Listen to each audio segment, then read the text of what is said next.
নমস্কার বন্ধুরা, তোমরা সবাই কেমন আছো? আশা করি সকলে খুবই ভালো আছো। পম্পা সিম্পল কুকে সবাইকে স্বাগত। আজকে আমি তোমাদের সঙ্গে মাত্র একটা কাঁচা আম দিয়ে দুর্দান্ত একদম নরম তুলতুলে স্পঞ্জি রসগোল্লার রেসিপি শেয়ার করব।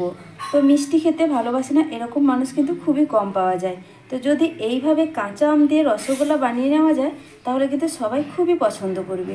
এখন তো আমের সিজন, এইভাবে তোমরা একবার আমার মতো করে এই রসগোল্লা বানিয়ে দেখো, আশা করছি তোমাদেরও ভীষণ ভালো লাগবে। তাহলে চলো বন্ধুরা, কিভাবে আমি এই আম দিয়ে রসগোল্লাটা বানালাম তোমাদের সঙ্গে ঝটপট শেয়ার করি।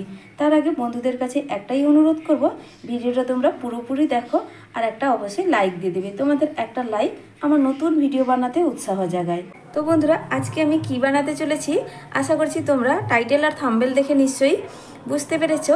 তো দেখো, আজকে আমি বানাচ্ছি আম দিয়ে রসগোল্লা। তো মাত্র একটা আম দিয়ে আমি খুব সহজভাবে তোমাদের রসগোল্লা বানিয়ে দেখাবো। তার জন্য একটা আম আমি নিয়ে নিয়েছি, আর মাঝের সাইজের এই আমটা আমি প্রথমে ভালো করে খোসা ছাড়িয়ে নিব। আর আমটা কিন্তু এখানে আমি ভালো করে আগে ধুয়ে নিয়েছি।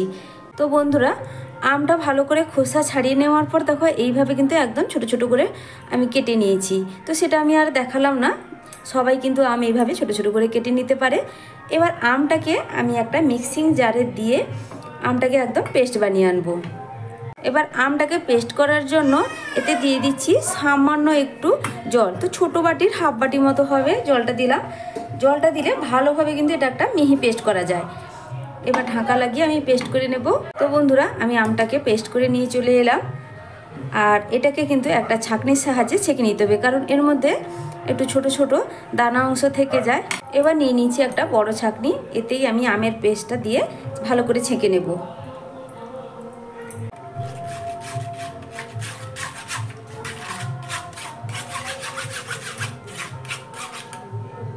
দেখো বন্ধুরা, আমি এখান থেকে আমের কাতটা আমি বের করে নিয়েছি। আর এখানে যে অবশিষ্ট অংশটা, এর মধ্যে কিন্তু আমের ছোট ছোট দানা অংশ আছে, এটাকে আমি এবার ফেলে দেব। আর বাকি এই অংশটা যতটা পরিমাণ বেরিয়েছি এটাকে আমি এক সাইডে সরিয়ে রেখে দেব। এবার বসিয়ে দিয়েছি গ্যাসে একটা কড়াই, আর কড়াইটা বসিয়ে দিয়ে আমি এখানে কিন্তু দুধটা ঢেলে ছানা কাটিয়ে নেব। তো ছানা কাটানোর আগে কড়াইতে আমি দিয়ে দিচ্ছি সামান্য একটু জল। আর যে কোনো মিষ্টি বানানোর ক্ষেত্রে ছানা বানাতে হলে যেই পাত্রেই দুধটা গরম করা হয় সেই পাত্রে কিন্তু অল্প একটু আগে জলটা দিয়ে ছানাটা কাটালে খুবই ভালো হয়। এবার কড়াইয়ের মধ্যে দিয়ে দিচ্ছি আমি দুধ, আর এটা কিন্তু প্যাকেট দুধ আমি নিয়েছি এখানে। আর তোমরা চাইলে গরুর দুধও নিয়ে নিতে পারো। তো অবশ্যই ফুল ক্রিম হতে হবে দুধটা। তো ছানাটা কাটানোর জন্য আমি এখানে 1 লিটার দুধ ব্যবহার করছি। বন্ধুরা, এবার দেখো দুধটা কিন্তু খুব সুন্দর করেই ফুটে উঠেছে। এবার আমি গ্যাসের ফ্লেমটা এখানে কিন্তু বন্ধ করে দিলাম। এবার বন্ধ করে দেওয়ার পরে আমি যে আমের কাতটা রেডি করে রেখেছিলাম, এই কাতটা আমি অল্প অল্প করে দিয়ে এখানে ছানাটাকে কাটিয়ে নেব। একসঙ্গে কিন্তু বেশি করে দিচ্ছি না। দেখো, প্রথমে 2 চামচ দিলাম, তারপরে হালকাভাবে এই খুন্তির সাহায্যে একটু নাড়াচাড়া করে নিচ্ছি। এতে খুব সুন্দরভাবেই ছানাটা কেটে যাবে। এইভাবে অল্প অল্প করে দিতে হবে আর খুব সুন্দরভাবে ছানাটাকে কাটিয়ে নিতে হবে।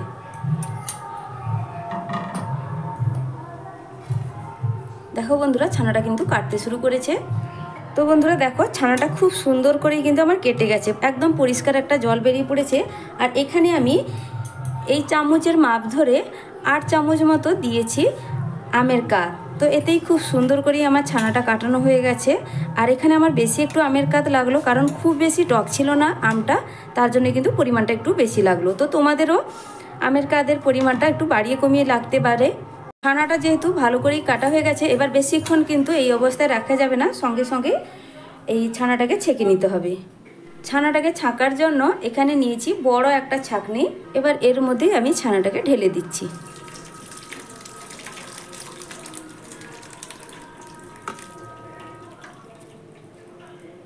এবার এই ছানাটায় অল্প একটু জল দিয়ে ছানাটাকে একবার ধুয়ে নেব। তো খুব বেশি কিন্তু আমি জল দিচ্ছি না, কারণ আম দিয়েই ছানাটা কাটানো হয়েছে, তো খুব বেশি টক নেই ছানাটা।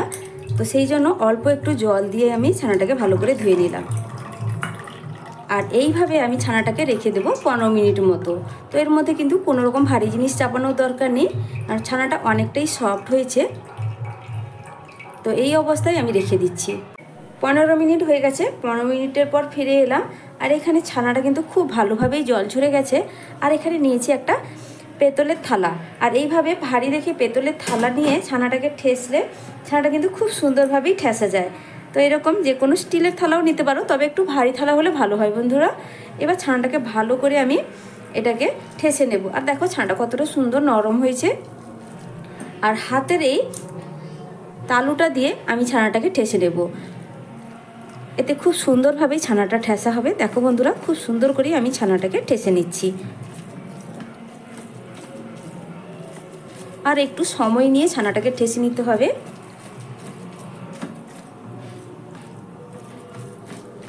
একদম মসৃণ করে কিন্তু আমি ছানাটাকে মেখে নিচ্ছি।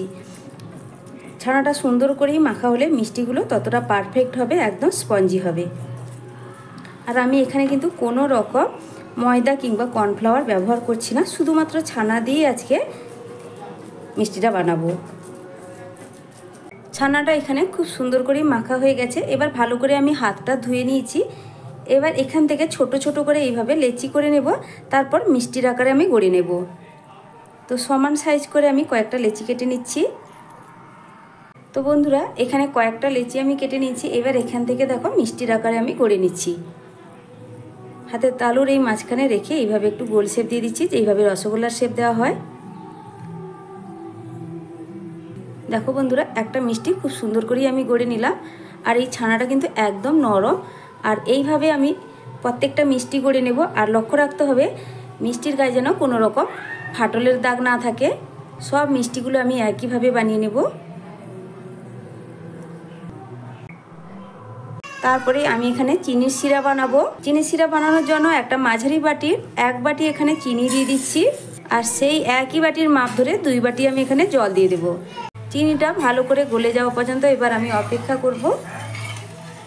চিনি শিরাটা এবার ফুটে উঠেছে।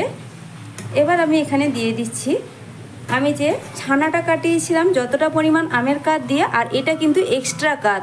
তো আমের এক্সট্রা কাতটা এর মধ্যে এবার দিয়ে দিচ্ছি।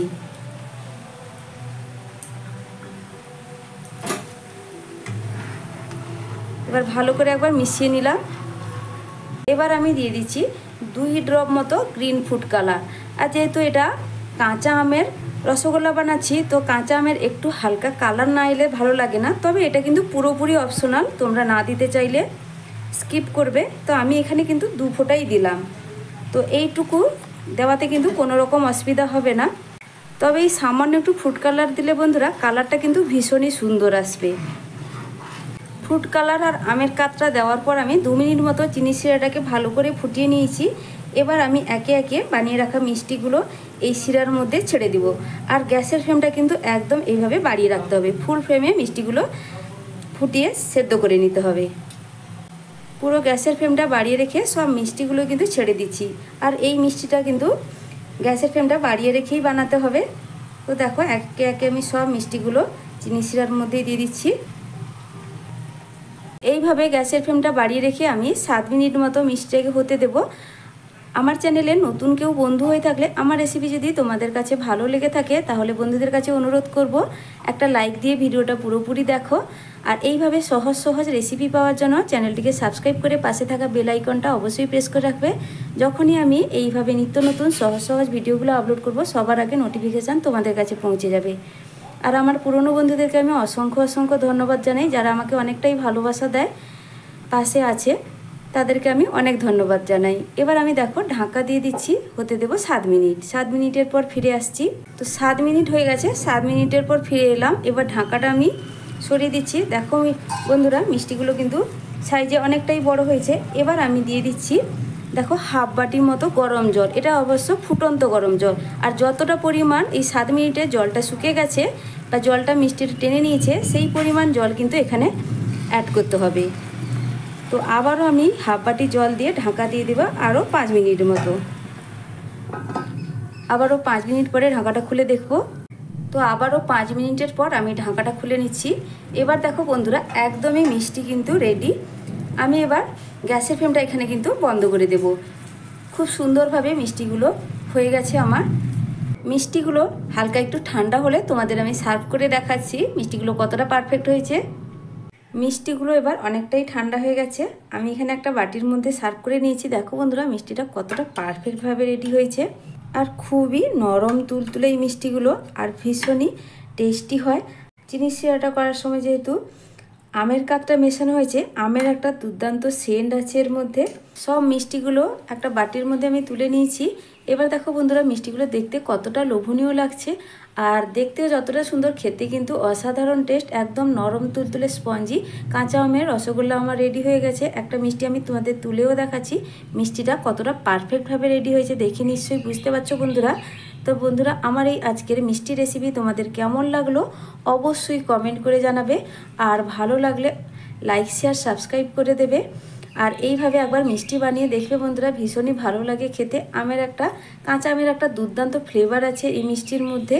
আজকের মতো আসছি বন্ধুরা, ফিরে আসছি নতুন এক রেসিপি নিয়ে। তোমরা সকলে ভালো থেকো, সুস্থ থেকো।